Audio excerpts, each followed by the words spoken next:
Bonjour à tous, aujourd'hui exercice recherche de PGCD quand A et B dépendent de n, donc A c'est n carré plus n moins 3, B c'est n carré plus 4n plus 3. On avait déjà fait cet exercice avec une méthode tirée du livre Hyperbole, et là maintenant je propose une deuxième méthode avec les propriétés des PGCD.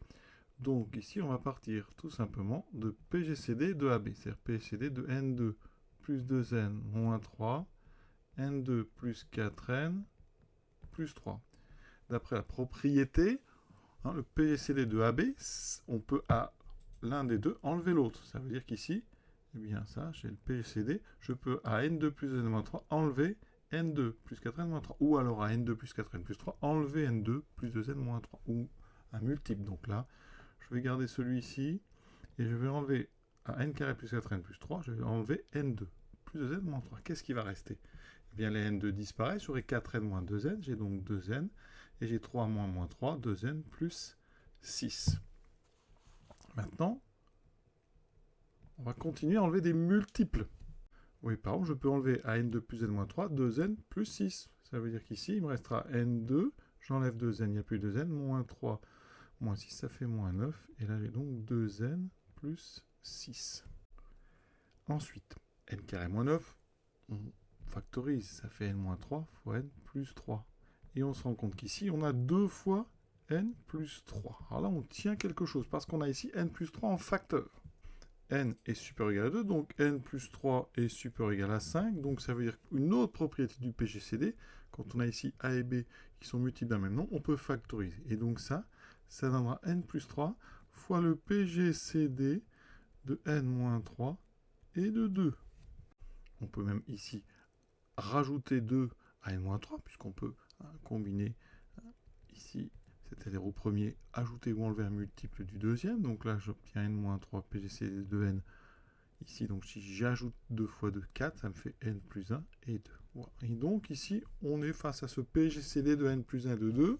Et là, eh bien, on regarde 2. 2, il n'a que 2 diviseurs. Donc le PGCD de n plus 1 et de 2, eh bien, il vaut 1 ou 2.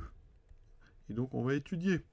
Est-ce que n plus 1 est divisible par 2? Donc, si n plus 1 est divisible par 2, c'est-à-dire si ça vaut 0 modulo 2, alors, eh bien, le PGCD vaudra forcément 2. Le PGCD, donc de n plus 1 et de 2, vaudra 2. Et sinon, si n plus 1 n'est pas congruent à 0 modulo 2, alors PGCD de n plus 1 et de 2 vaudra 1.